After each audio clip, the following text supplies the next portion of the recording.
Hey guys, this is Cullen again from www.FlopTurnRiver.com, continuing with the second part of my microstakes series. As you can see here, I'm playing 4 tables on PokerStars in their full ring game. Basically, this is a 9-handed game. The last video I did was 6-max or 6-handed.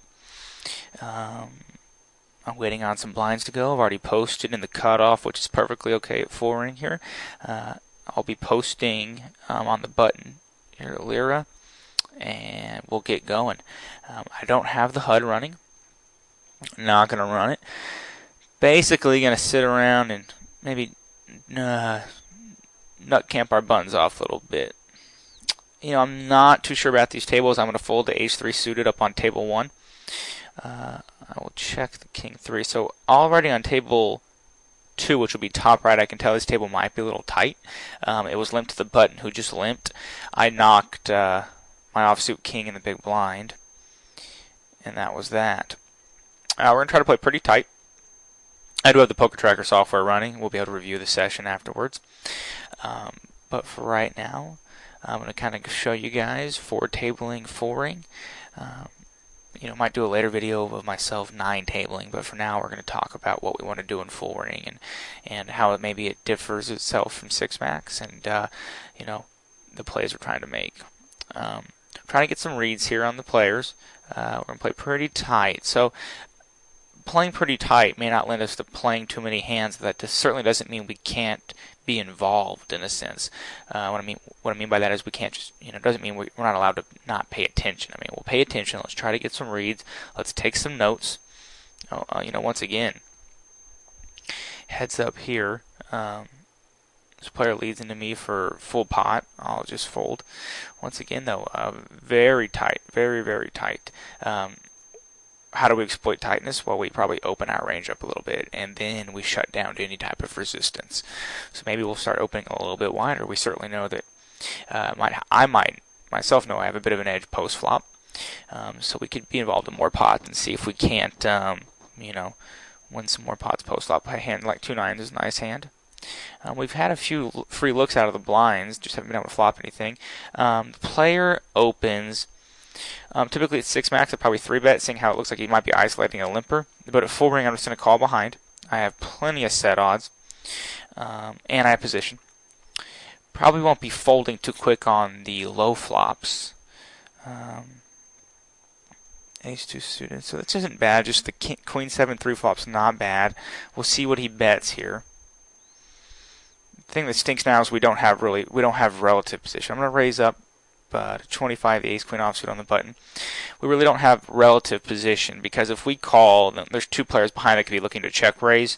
And he's led into 4 players, so I'm going to give him a little bit of credit. I know it's a small bet in reference to the pot, but I'm going to go ahead and give him credit.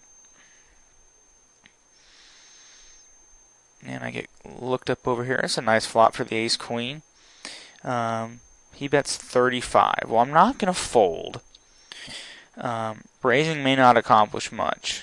I'm thinking, I don't know much about this player, but I'm thinking he might slow play a king. There's not too many scare cards that come. He bets 40 cents. I'm thinking here he either has a king or he has a worser queen. Once again, I don't think raising really accomplishes much. You could have a hand like 2 jacks. Let's see how big he bets in the river. If he bets large, we'll probably fold. Yeah, this really looks like a king now. And I thought he might go for a check raise. I'm going to call it the 6-5 suited position. To get a read, I'm going to look him up. Maybe it's a hand like Jack-10. Jack-8. There we go. So it didn't make sense. I would think this player would slow play a king, and I beat all the other queens in the book. So to me, I felt like we were in pretty good shape. I have a king high flop here. This player leads out. I call him position with the 6-5 suited, one of my more favorite hands. And we flop. I really don't like flopping a pair. That's not what I called. He's led 35 into the pot that at 52. So he's bet 70% of the pot. He's bet, around 2/3. Floating's certainly an option. I like just folding here, though. Being in position, we could do something post-flop. I don't have much of a read on this player, so I'm going to go ahead and fold. top off my stack there. I like to keep my stack at least 90 big blinds.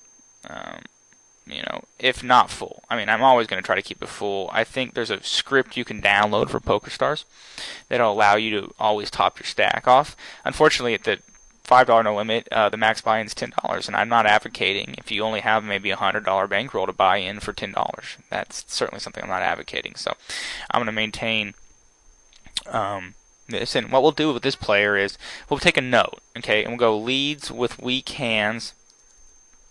We'll leads with absolute air. I mean, he didn't even have like a gut shot. Okay, that's important to note. If he had more of a draw, he might be check calling. Leads with absolute air, fires 3 barrels, river big barrel with air.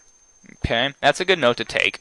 Okay, what can we assume? Oh, it's nice to have aces here. I'm gonna make it 25 cents to go with a limper. 4 times the big blind plus a limper.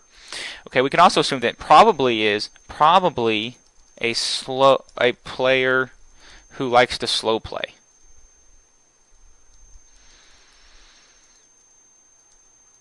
Okay. This is a nice flop for me. I'm going to go ahead and bet 60 cents into 62. If he raises, it's going to be interesting. And he just folds. I bet big there. You know, sometimes I act a little too quickly. I should have explained my reasoning there, but raising nicely pre-flop and betting big there really makes it easier for me to 3-barrel and get all the money in, which is what I want to do with aces. I'd like to bet pot on the flop, pretty much pot on the turn, and you'll see the pot had about 60 in it on the flop. If I bet 60 and he calls, it has 180. On the turn, if I bet 180 and he calls, the pot will have 540. At that point in time, I would have had about $4 left, so it makes it actually a very easy river shove, which is what I'm always looking to do. Bet sizing. You know, I'm always looking to see how the money goes in. If it's tough to get in, and I don't have a hand that's very big, if I just have maybe a top pair mediocre kicker, then I might, you know, adjust my bet sizing per the type of hand I have.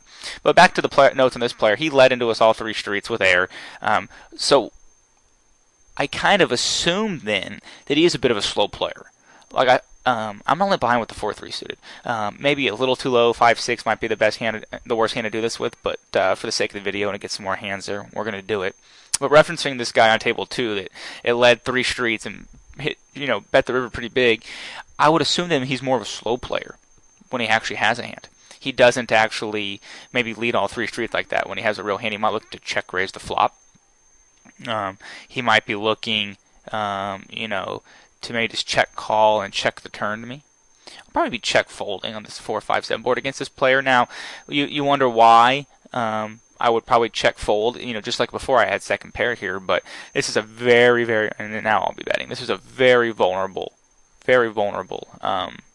pair. Now I'm obviously betting on the river. Once I hit my, you know, 3-5s, I'm certainly betting there, and just a value bet. And he calls. We can see what he looked us up with. Probably not much, but we can see also what he checked behind. He had ace-3. He had ace high. So he's not raising a pre-flop with it. He flops a double gutter. So that's interesting. He flops a double. Now he may not be able to read boards, but ace-3 on a 4-5-7 board, a 6 or a deuce makes him a straight. But you can see here he didn't lead his draws. Okay, so that's even more notes. So we might just focus on this one guy. And that's not a bad thing to do when you're trying to learn how to take notes. Lead with absolute air. Probably a player who likes to slow play. Does not bet draws. Does not bet, let's say, straight draws in position. In heads up pot. Okay, that's another note, and I like to be as detailed as possible. Really, what was the situation? Was it heads up? Was it 5-way? You know, I mean, that's the kind of thing I like to look at. Was it just me and him? Well, I mean, he's in position. I checked to him. You know, he's got plenty of equity in that pot, and it looks like he could be a little tilted. Ace-Jack offsuit, though, just not a hand at full ring that I want to contest him with. 6-max certainly could be a hand that I like to look him up with an under-the-gun min-raise from a fuller stack, and him being a little tilted. You know, an Ace-Jack offsuit, not a hand that really flops well. So, this player leads. Let's try to think of a range. He min raises under the gun. This player raises. Now he weak leads 20. Okay, this guy min raises. So let's try to think. I'm assuming they both could have pairs. This player might have a hand like 5-5. And he leads again. Might have had a flush draw. Might have had ace something might have had ace king of hearts. You know, and he min. Okay, so it looks like he does have the flush. does have the flush. This player might have a set. This player might have a hand like 7-6. This player might have a straight. Ace queen with the ace of hearts. So this was the fives. The fives to read wasn't too bad. I'll limp behind with the jack nine. So, and that's kind of what I do to read hands. And some people ask me how some people know me as a decent hand reader, and I'm not bragging here, but some people know me as a decent hand reader. And you can see how I screw up there. Like, you ever watch Negreanu on TV? He screws up plenty when he's trying to read hands, but he goes through all of them. And eventually, that's how you figure it out. So this player had fives. And he kept thinking his hand was good even facing aggression. So that's interesting. If this player had called, this is pretty marginal. I'm on the button. The pot's going to be nice and big. We're all decently stacked. So I'm going to go ahead and call. I'm getting a little better than 3-1 on my money with a hand that flops well. Unfortunately, not on this board, but a hand that certainly does flop well. It goes check, check. If this player has a hand like ace-king and this player has big cards too, this could be a pot to take a look at. I'm going to bet 65 into 85. See if I can't take it down. This doesn't have to happen. It has to work about, we can look at the math later, but I bet 65 to win about 85, right? I'm limp behind with 8-10 suited. Doesn't have to work too often. And when this player checks a flop, he's basically telegraphing the fact that he has ace-king. I mean, he's pretty much telling the whole world, I have ace-king, I'm giving up. And he overpair bets that flop, obviously. This player, when he checks, after getting checked to, tells me he has big cards too. I'm going to go ahead. Well, here's the ace high board. If I can get an ace to fold, I get a lot of outs. So I'm going to bet 25 into 30 plus. I'm in position. I don't expect an ace to fold. I might have to fire a couple barrels, but I build a pot too. I just hope not to get check raised. And I take it down anyway. So these tables, if you can't tell, are playing very weak tight. Very weak tight, which tells us we should be opening up a little bit. We should be maybe even adding the aggression. And like I said before, though, we should be careful if resisted. Okay, if resisted, we should be careful. Still trying to gain some reads on these guys. Once again, this player we know will, maybe open on table 4. When we won the hand with the jack nine suited, will open out of the blinds with the big cards, not just with pairs, which is something nice to know. We'll and see this 7. This is an interesting spot. This would be an insta raise for me. And these guys are playing so weak tight. I am going to raise it up with 7s. And we know exactly what he had. I'll limp behind here. We'll raise with big cards. And he checks so quick I have to fire. And I don't think an ace really is in his limping range. I'm going to bet 45. Where's the big cards? Out of the blinds. And he folds on table 1. So a very nice result. Very nice result. We took the aggression. He probably could have folded a better hand than us. Who knows what, if he had a hand like 9-10 or something on ace high flop. But that's what aggression can do for you. It can give you the best hand. It can make the better hands fold. It can buy you outs. Unfortunately, here with a 9-7 suited, which is a nice hand, we really have not made anything. I will open the 8s. My standard raise is 4 times the big blind, maybe 5 times with the bigger hands, because I know I'll get value out of them a lot.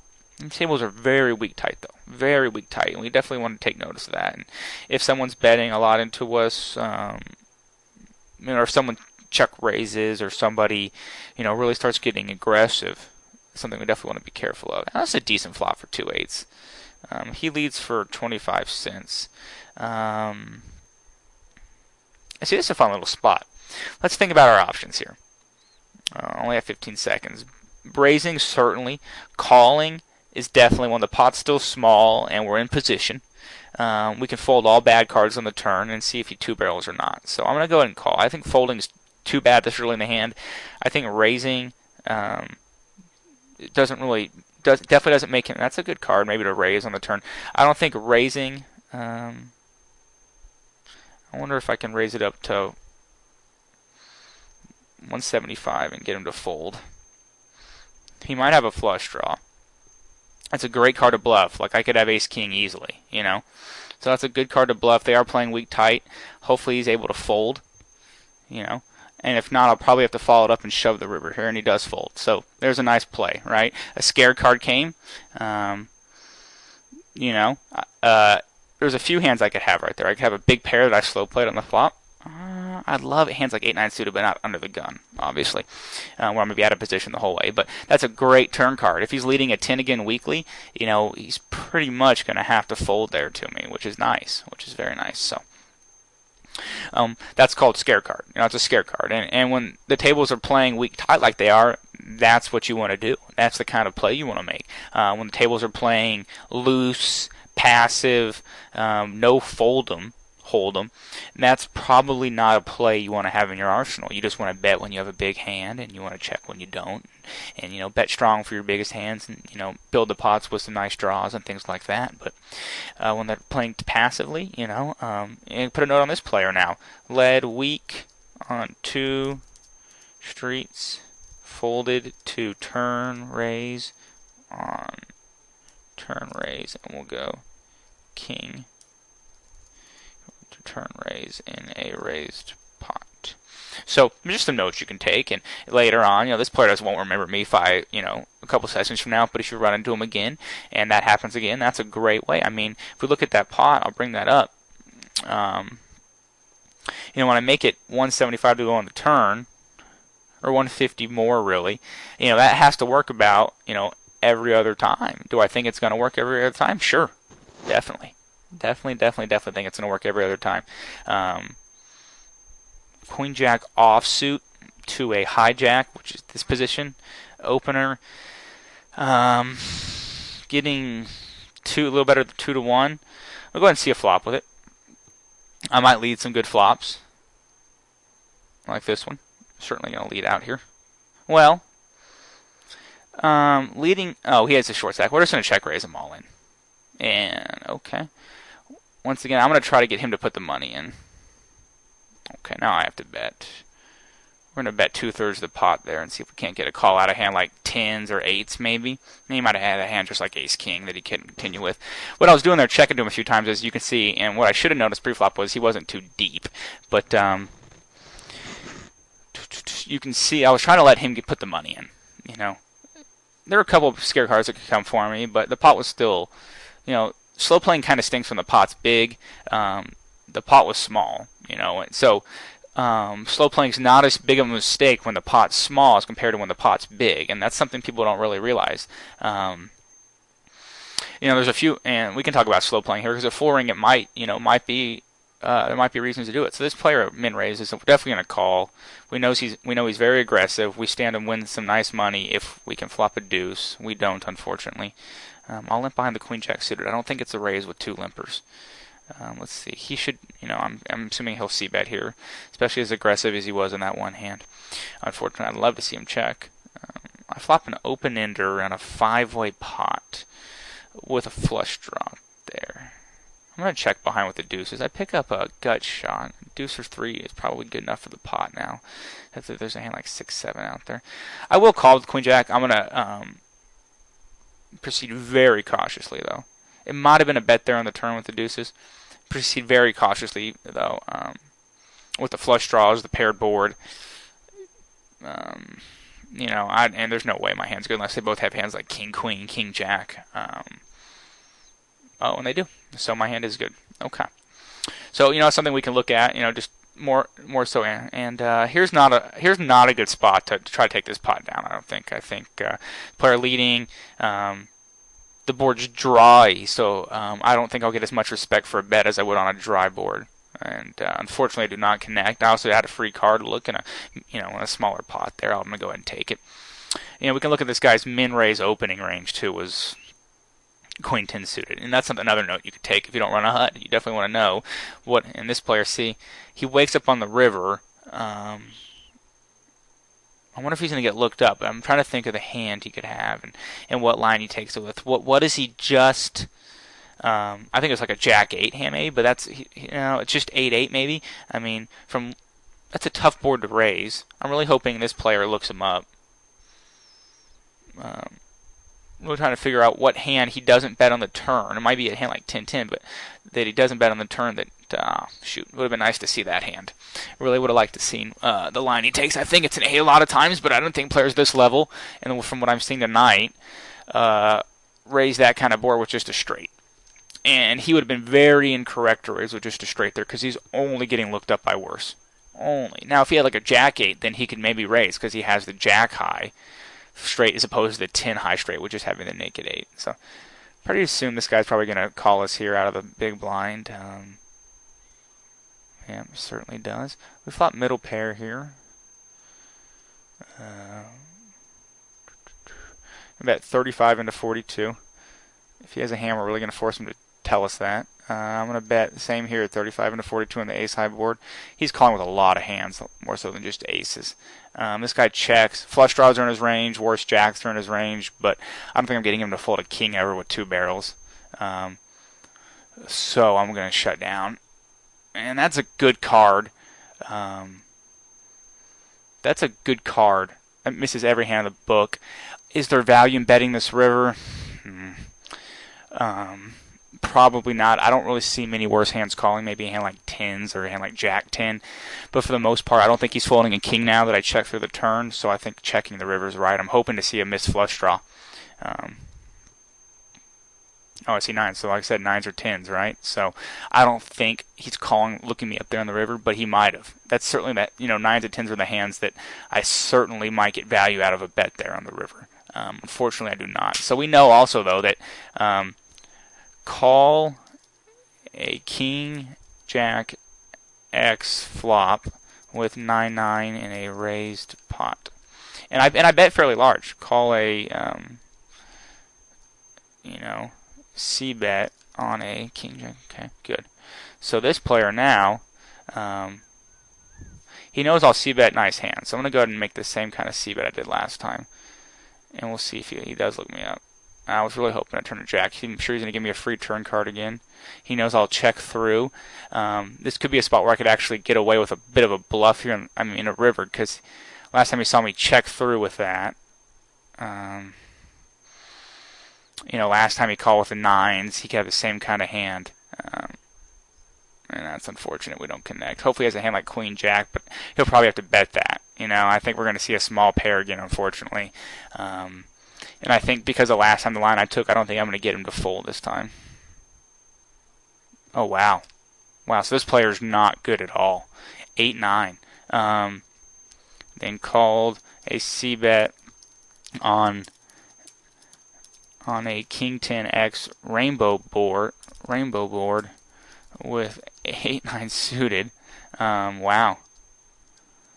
With 8-9 suited, and did not bluff on later streets. So he had no pair, no draw on the flop. He misses. I show passivity, and he doesn't bluff. Very interesting. So he's a very passive player. Very passive. And poor, obviously, which is nice, but passive nonetheless. So we can see on this table now I've won the last 3 pots after not winning a single pot. I'll probably tighten up a little bit. I just opened 3 straight pots. So I'm probably going to tighten up. Even if any of these players are paying attention, my image may not be the best right now. We're just going to keep grinding it out, though. Looks like, we're up. Who knows, really? I will look at it in a little bit. I don't like to think about that too much. We might be up, 50, 60, 70 big blinds, something like that. And I don't like to think about that. I like to think about just continuing to play good poker. Where, at these levels, we're trying to grind out a bankroll. I'm taking some good notes on our opposition, reading hands, thinking about thin value bets, and certainly now, if I knew how bad this player was, I would have fired that river with the queen jack. However, it's marginal, and it's certainly a bit of a calculation in a sense, because we know he's very passive. He could easily, have a king there. I'm going to leave this flop for 10 cents here. I expect all small pairs to call me. I was hoping that's what he was limping with, and I certainly expected you to keep firing until he tells me to stop, and then in which case I probably will by folding. But I was more or less expecting maybe a hand like 5s or 6s to continue on, but he might have had a hand just like 8-9, where that flop totally missed him. But on that board, flush draw out there, I'm not too willing. Getting a decent price. Hoping to see a cheap flop here with the 6-7 offsuit. Connected hand for a discount. I don't flop anything. Queen jack offsuit. Certainly a fold under the gun. Limping can be okay in this game at these lower stakes, as passive as these players are. However, you don't want to do it under the gun. You really don't want to do it too early in the hand. You want to limp behind. Look like this. Wow. Wow. That's a large pot with air there. And it doesn't look like he'll be around too much longer. But for the most part, that's pretty horrible. Now, he could be on tilt. He's a poor player. I'm going to probably limp behind with the Jack-10 suited. And if he shoves, it might be a bit of an interesting calculation here. I wouldn't put this past this guy right here. I don't want to. Well, I guess I could have raised it up. I don't want to put it. I'm not going to put it past him though, just to go all in here because he's on tilt. But we'll see what happens.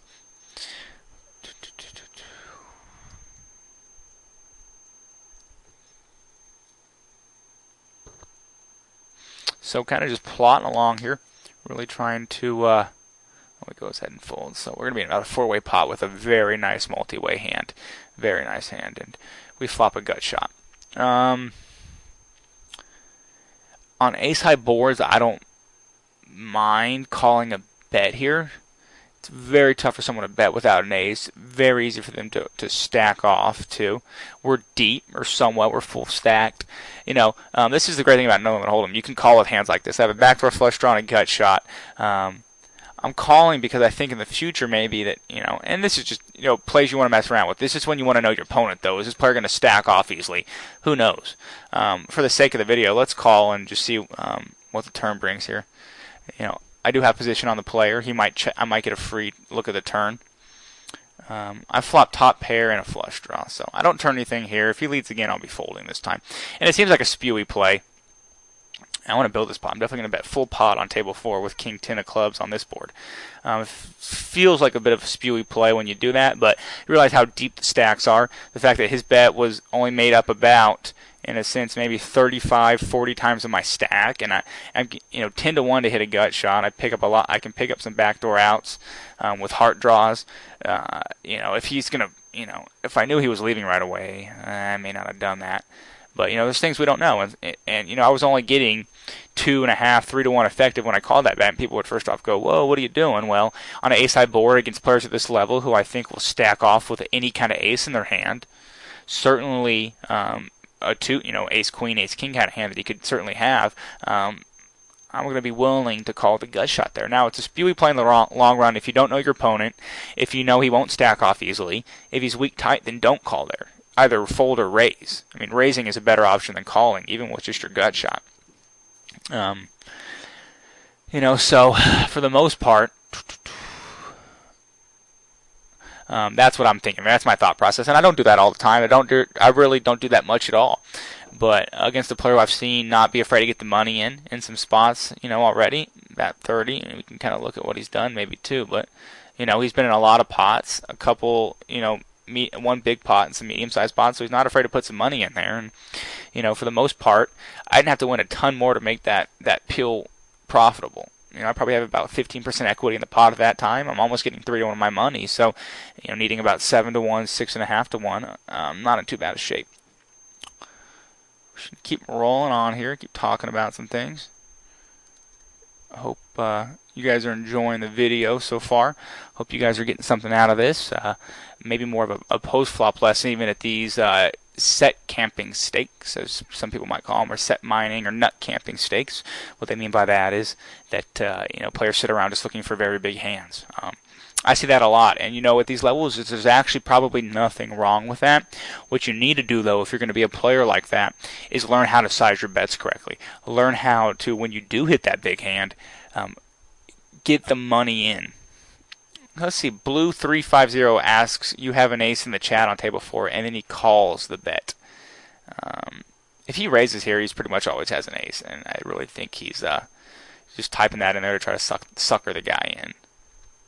If he folds, obviously he was really being honest, and and I think when he goes, you have an ace, I think we'll see, most likely see a bet out of him on the river here. Most likely, and I think he was bluffing the whole. I mean, he was fake having an ace or not, obviously. See, so he thinks he's being tricky, he thinks he's being smart, but obviously we know he has an ace from that chat. And if once again, I'll bring the chat up here. It says right here, you have an ace when the flop comes out, and this other player might have had an ace. And let's show you why slow playing can be bad. I mean, if this other player has an ace, his play is horrible because he should have got all the money in. Now, the other player might have had a middle kind of pair. The other player folded king. Wow. So, not much you could really do there, except that's probably an easy river fold. It's probably a good check behind on the turn. This hand was just a check pot on table 2, nothing really happening. So I hope you show you guys, some hand reading stuff and you know, things like that. We'll make it 25 to go here. If this player 3-bets, it's kind of scary. I know this player's going to call me, so we have some information on how he plays. We know he can be a bit of a slow player. He's a tricky, trappy kind of player. Unfortunately, we also get called out of the small blind, and that's a good flop in a sense. I'll complete with the queen 8 suited. I'll go ahead and bet 75 cents into 80. I flop a flush draw on this board, which is a nice board to have one on. If he raises me, I will be pushing because of the way he played that last hand. Yeah, hopefully a heart doesn't hit for our sake, and oh wow.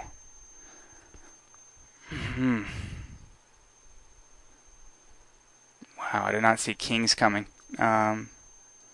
Well, that is unfortunate. I really did not, and I kind of went quickly there, and I'll show you, and I'll tell you guys why I played the hand that way. Because in that last hand, he really played, and I did not mean to still open limp here with the 9-7, but I will take us. No, did I open? This player can't fold, so I really wish I hadn't done that. This is too many players really to probably just bet that on that board with. The reason and to justify my shove over, the board was dry, and he played his ace hand so passively that I thought really that with a big hand like a set, let's check this line. Let ace high win this one. With a hand like a set, that he would really he would slow play. Unfortunately, he had kings and he just flat called. So we want to take a note on this guy. We'll raise. So he raises with like big cards out of the blinds, but will not 3-bet king to under the gun raise, but will felt all undercard flops. And I lost that somehow. Undercard flops. So. Unfortunately, a bad read by me. We got stacked. Unfortunate, and we got stacked a bit deep. 640 deep, and it just stinks in this sense because that board's dry.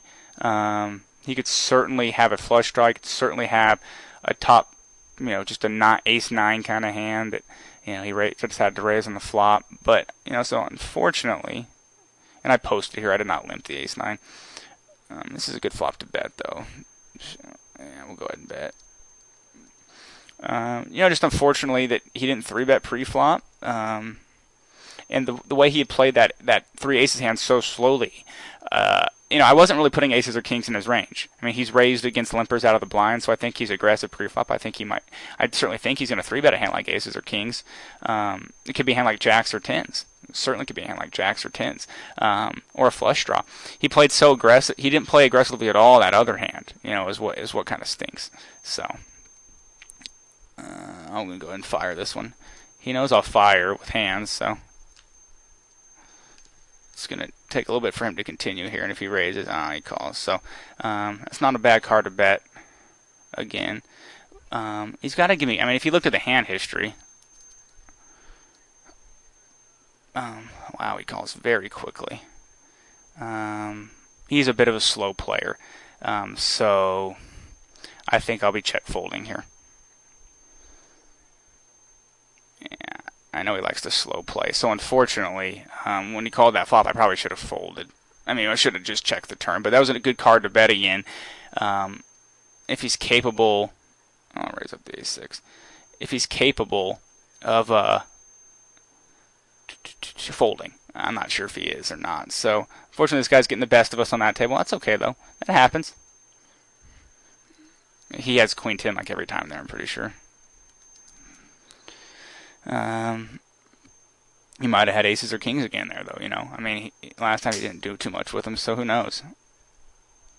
We'll see if he'll tell us.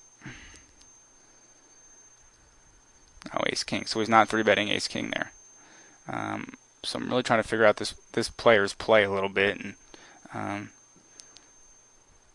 So unfortunately, I'm running into some hands against him, and that kind of stings in that sense. But that happens. That's variance, and we take it in stride. We're still going to build some pots against him if he's going to play ace king like that. He's going to have to check. He's going to have to be folding a lot of flops, calling a raising position with ace king.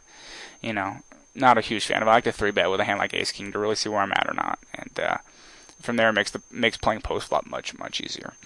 So you can see I'm probably opening my up a little bit just to get some more hands in. Let's see if we just can't maybe run over these tables a little bit with betting, with raising pre-flop. If they're going to play this passively and not take notice, I might just keep. And these are hands like Jack 7 suited.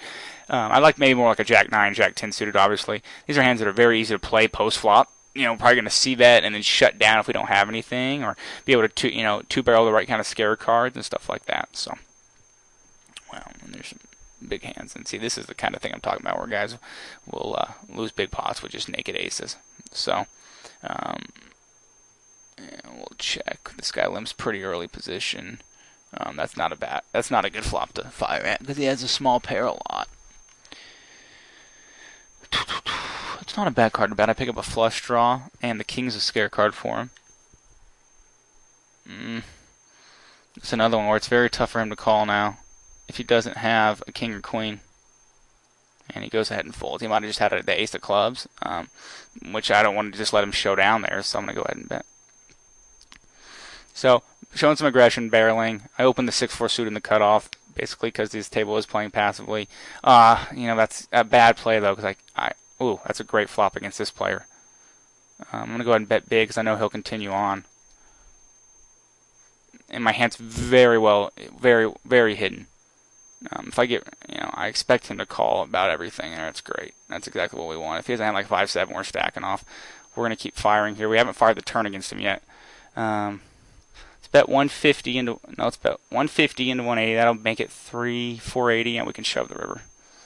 If he has a better hand, he has a better hand. If he has 5-7, he has us licked. He's very passive, which kind of stinks if he check raises. Wow. That's not the best. I'm going to go for a little bit of small value now. A little bit of small value because, he can't really put me on a 7. And very good. Okay, we made a nice little pot there with 6s and 4s. We'll see what he called us with. But we know he's a calling station. That's just not a good card to shove on. I think I'm going to get called. That $2 is going to get called more so than a shove there. And it's marginal, obviously. I could just shove if I'm going to bet. But, he's such a calling station. We've seen in other hands. Let's see what he looked us up with. He is such a calling station. And this is how I built, I just built a $8.45 pot with, 6-4 suited. He had jacks. He calls 3 barrels on that board with jacks. The only hand I do that with, besides a better hand than 2 jacks, is a ace high flush draw. There's 2 diamonds on that board. Only hand I do that with. And he's not even thinking that way. He's thinking, I have 2 jacks. I call. And that river, just look at this board and look how bad this player is. What does he beat? What in the world does he beat besides like ace king of diamonds, ace king or ace jack of diamonds? So. A little retribution for maybe how I'm running, but it's okay. We're doing all right. We're trying to grind it up. We got a player like this who's a calling station. We certainly want to exploit that. We're going to finish up here now, though. As far as the poker goes, I'm going to take the auto post blind stuff off, and just, be sitting out. And we'll be closing these tables out. I will be bringing Poker Tracker in. We'll do a small review. I have a hand like Jack 10 suit. I'm certainly going to call here with it and try to see if we can't win a nice pot. But for the most part, when we get raised, that's fine. I may be out of position, but relative position-wise, I'm actually going to have position on the pre-flop raiser. And that's something, guys, people don't really realize. And I was hoping I'd get all these calls from these limpers, and I don't, but the pot's huge. Yeah, I got a call now. I'm getting 3.5 to 1. What I mean by relative position is, I typically say we were even 6-handed. Everybody's going to check to this guy, and he's going to fire. Then I get to see what everybody else does before it gets back to me. So I actually have relative position in the hand now that he's open behind me, which is great. I'm going to call anyway. I was hoping to get maybe a few more players, and obviously I'll be check folding this board now. And unfortunately, with my big drawing hands, I've only flopped maybe one real guy. And this guy open folds, and he leaves. Certainly a leadable board. if I don't think he'll open an ace behind like 3 or 4 limpers, I'll check and I'll fire the turn if he doesn't bet. Yeah, I think he has like all the time, unless he has aces, like a pair, like queens or kings, and he folds, and I might show the bluff just to piss him off. But that's pretty easy. When he checks behind, like I don't think a player like this is opening an ace behind all these limpers. I think he's limping behind. Therefore, when the flop comes ace high, I think he has a hand like jacks, queens, kings. He obviously is going to put me on an ace because he's a first leveler and realizes I should have more of a hand like a suited connector or a hand more like pocket pair. So he doesn't call there. I make a good read and I pick up a nice little pot. So what we're going to do now is open up the poker tracker. I'm going to minimize this so we can see it. Get this on the screen here. And we'll see how we ran today, and we'll see, maybe what we could have done a little better. Looks like I might have won, a very small amount. We did lose another large pot. That's twice in a row now I've lost some large pots. And this one I just think was unavoidable. We'll let the last kind of hand histories filter in here. Let me get them in, and we'll do a bit of review. There we go. So we won $1.32. That's nice, considering that we lost a pretty big pot. I ran 20-10. Which actually, 20 voluntary money put in the pot, 10 pre-flop raise, which is actually, let me set out this table, okay, which is actually not too bad. These hands, I'm trying to, I like playing 20% of the hands just for the fact that I know I have an edge post-flop, and we might look at a few of those hands. We could review our biggest loss, but I've kind of already talked about it. I played 153 hands, won, slightly more than a quarter of a buy-in, which is not a bad result at all. Not a bad result. We obviously lost a huge pot. We'll go to game notes. We'll get all the hands, and we'll see. Obviously we lost a large pot. We won a nice one, and there's certain hands to look at more so, definitely more so than that. We can look at a lot of these hands. Sorry for that popping up that last time. Don't remember this hand too much. And some of these hands really don't matter much. The hand that is the big one was certainly the queens versus kings, and I think that's unavoidable.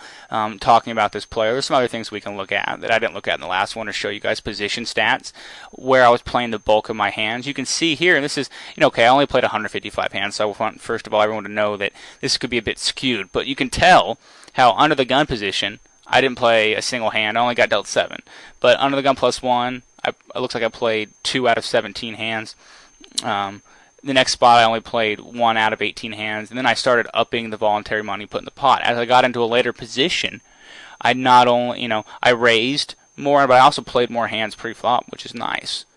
Okay, which is what I wanted to do. If I'm going to be in position, if I'm in the hijack, which is 2 off the button, or in the cutoff, which is 1 off the button, I want to come in for a raise if I'm the first one in the pot to not only build the pot in position, which should be a decent hand, but also to steal the button. It's kind of a limit play, but I get to buy the button, where that means I'll have position the rest of the way. So we talked about a few things in that sense. Relative position, I hope you guys understand what that means now. That's a great, great, great tool. A great tool to have in poker, understand relative position in that sense, and that was an easy floatable ace-high kind of board.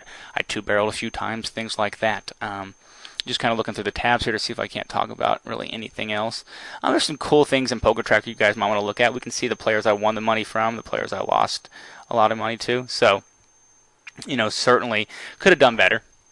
Could have done better, but, overall, I think I played pretty well. I ended up with a win. You can see there I got coolered somewhat in that king-king versus queen-queen pot for what ended up being 260 big blind pot, 130 of my own money, right? So I lost a fairly large pot. I still became a winner. Why? Well, because I won a nice pot with that 2-pair hand against the calling station. I 2-barreled some turn cards. I was wrong one time also, but you can see how it doesn't have to work every time, and that's what people think.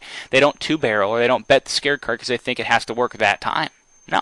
If you bet 2/3 of the pot, does it have to work every time? Heck no. Does it even have to work every other time? And I'll let you guys work that math out for yourself, because I think that's a big part in understanding why you should be doing it more so. But also figuring out what are good cards to 2-barrel. A card that pairs the board on a low board is not a good card to 2-barrel. Like on a 9-5-3 flop, another 5 on the turn is not a good board to 2-barrel. But on a an ace-7 deuce board, any card on the turn is a good one to two-barrel if you want to keep representing that ace, if you think a player can fold. Or if a big card comes on the turn, you can two-barrel. Things like that. So that's some ways to make some extra money in pots. All right, that's some ways to take down pots more than just having the nuts.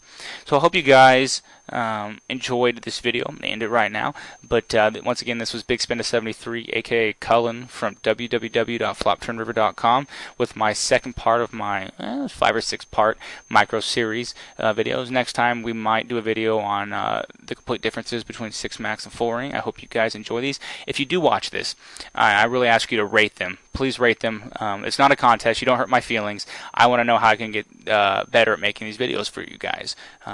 So, on that note, hope you guys have a good night. I hope you good luck at the tables, and we'll see you around the forums.